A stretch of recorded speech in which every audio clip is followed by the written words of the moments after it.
Hey, look who's here. ¿Qué pasa?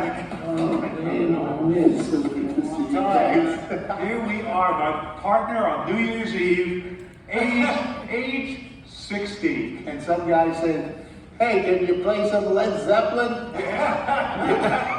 I got a tenor sax, a keyboard, and a drum. Can you play some Led Zeppelin? We're sort of a mutual admiration society. We liked what he was doing for us, and he liked what we were doing for him. Floyd has something to say. Well, I want to say one thing.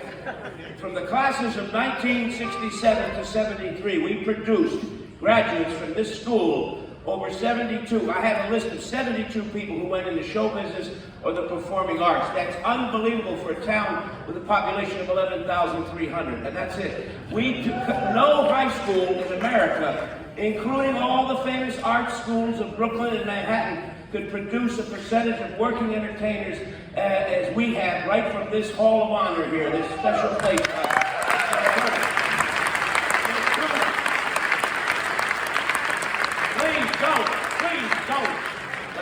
Don't stop.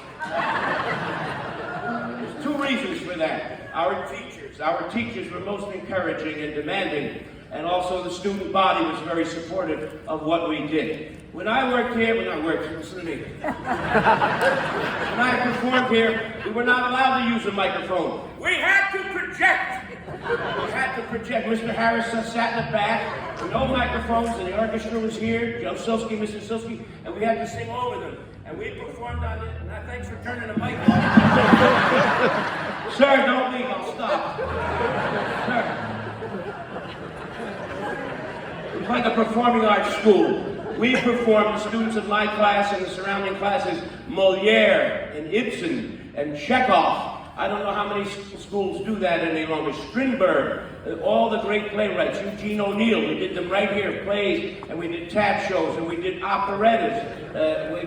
Who does operettas any longer? But most important, we did our own variety shows where we wrote the material and the songs and the whole shebang. And it was a great experience and I really believe, a lot of us came from the urban migration at the time, from the 1950s and 60s. We were all city kids, and we found Glen Rock.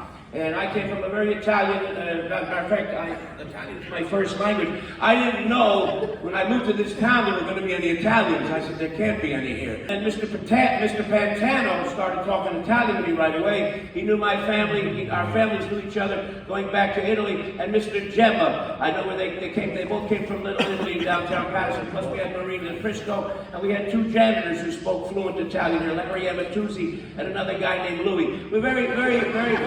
You remember Louis? Louis, come on, Nikita, hurry up and move. Don't get My real name is not Uncle Floyd, that's a stage name. No mother would be so cruel as to call their baby Uncle Floyd. My real name is Floyd. That became Floyd because we wanted to be American. And we would talk Italian. There were a lot of kids here who spoke Italian when I went here. Bobby Bigley, I can name what's the use of them. They would say, hey, Americanizzato il tuo nome. It means Americanize your name. So Claudio became Floyd, Luigi became Louis, Antonio became Anthony, and Barack became president. I'm on tour tomorrow. I'll be in Hawthorne. Play all the big towns now. I'll just keep going. I was in Camden, New Jersey.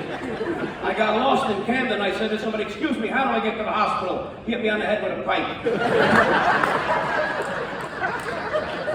I'm the only student from Glen Rock High School, and I think I can, this is the truth, who actually left this school and went to work in the circus. I worked in the circus, but I wasn't the only one. We had a teacher who was the circus man, Mr. House. I don't know how many people. Alvin House.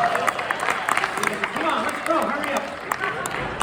We got all night here. Glen Rock Inn closes in a half an hour. How you doing, brother? Now, where's our brother Jimmy? I heard he's in Midland Park doing a big show. The other night I was singing, somebody said, Uncle Floyd, you're too close to the mic. I said, how far should I be? He said, have you got a car? I went to college. We didn't go to college. I didn't go to college, but I put my kids through college. I have 7 children. And I said to one of them, I'm spending a lot of money sending you to college. What do you think you'll be when you get out? He says, I think I'll be 38, 39. All right, Frank, we saw the shirt. I remember that shirt. when it was in the window of EJ Corvettes. I'm so sick of my act, you have no idea.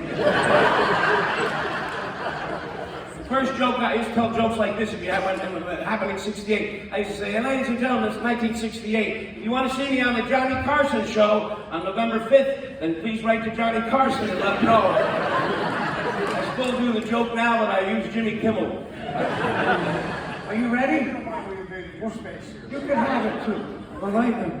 No, I can do it. You want me to do it for half an hour? What do you want me to do? There's no money here. I remember one of my teachers put me in the hallway and said, what do you think you're going to be when you get out of here? A comedian? I'm opening for a lot of acts. You guys won't brag about all the great entertainers you work with. I work with them too, you know. I work with Pat Boone's daughter. Not Debbie, the other one, Babs. Pat Boone.